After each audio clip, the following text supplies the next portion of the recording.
السلام عليكم ورحمة الله وبركاته. نحمده ونصلي على رسوله الكريم.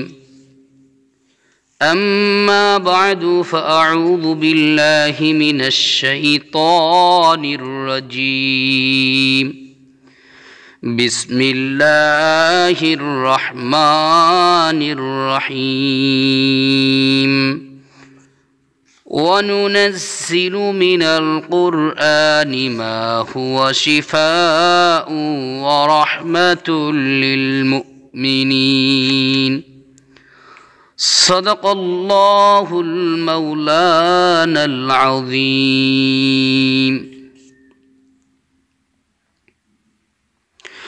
সম্মানিত দিনী ভাই ও বোনেরা, তো আপনারা সকলেই কেমন আছেন? আশা করি আল্লাহ সুবহানাহু ওয়া তাআলার রহমতে সকলেই ভালো আছেন। আমিও আল্লাহ সুবহানাহু ওয়া তাআলার রহমতে খুবই ভালো আছি, আলহামদুলিল্লাহ। সম্মানিত দিনী ভাই ও বোনেরা, তো আজকে আপনাদের মাঝে একটি বিষয় নিয়ে আসলাম। বিষয়টি হইতেছে মহাব্বত, ভালোবাসা সৃষ্টির আশ্চর্য তদবির। মহাব্বত ও ভালোবাসা আল্লাহ তাআলা এই আমলের, এই তদবিরের উসিলায় দ্রুত বৃদ্ধি করে দিবেন ইনশাআল্লাহ। এবং এই আমল বা এই তদবিরের যে মহাব্বতটা তৈরি হবে, এটা স্থায়ীভাবে হবে। এমন না যে এখন কাজ করলাম এখনই কাজ করবে, আবার কিছুক্ষণ পরে কাজ করবে না, বিষয়টি এমন না। এটা স্থায়ীভাবে কাজ করবে। মহাব্বত সৃষ্টির আশ্চর্য তদবির স্থায়ীভাবে। চলুন আমরা জেনে নিই কীভাবে করব। অবশ্যই এটা জায়েজ সম্পর্কের জন্য করতে হবে, সৎ উদ্দেশ্যে করতে হবে। প্রথমে আপনি কয়েকবার ইস্তিগফার ও দুরূদ শরীফ পাঠ করবেন। প্রথমে যদি আপনি ওযু না থেকে ওযু করে নেবেন, যদি শরীর অপবিত্র থাকে অবশ্যই পবিত্র হয়ে পবিত্র স্থানে বসে কিছু সুগন্ধি ব্যবহার করবেন। এরপর একটা কাগজ নেবেন, সাদা একটা কাগজ নেবেন এবং লাল কালি নেবেন অথবা জাফরান কালি নেবেন। নেওয়ার পরে প্রথমে কয়েকবার ইস্তিগফার পাঠ করবেন, কয়েকবার দুরূদ ইব্রাহিম পাঠ করবেন।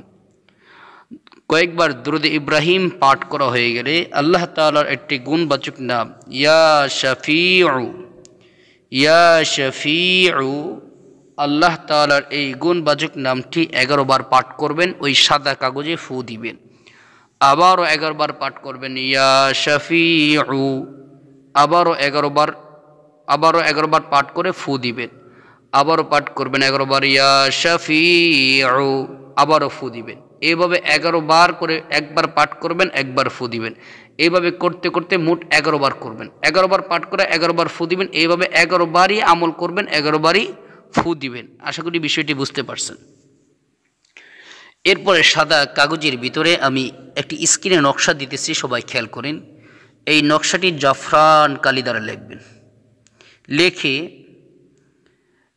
এরপর আবারও ইয়া শাফিউ, ইয়া শাফিউ 121 বার পাঠ করে এই কাগজের মধ্যে ফু দিবেন। এরপর এই কাগজটাকে পানিতে ভিজিয়ে রাখবেন। ওই পানি যাকে খাওয়াবেন ইনশাআল্লাহ তার দিলের মধ্যে আপনার জন্য প্রচুর পরিমাণে মহাব্বত আল্লাহ বৃদ্ধি করে দিবেন, তৈরি করে দিবেন ইনশাআল্লাহ। এই নকশাটি লেখা হয়ে গেলে নিচে, সবার নিচে শুধু আপনি যাকে মহাব্বত করতে চাইতেছেন, যার অন্তরে, তার নাম এবং তার মায়ের নামটা লিখে দিবেন। আশা করি বিষয়টি বুঝতে পারছেন। এটা একদিন করলেই কাজ হয়ে যাবে ইনশাআল্লাহ। আল্লাহ তাআলা আমাদেরকে দুনিয়ার যে কোনো সমস্যার সম্মুখীন হলে কোরআনে আমল করার তৌফিক দান করুন, আমিন। আসসালামু আলাইকুম ওয়া রাহমাতুল্লাহি ওয়া বারাকাতুহু।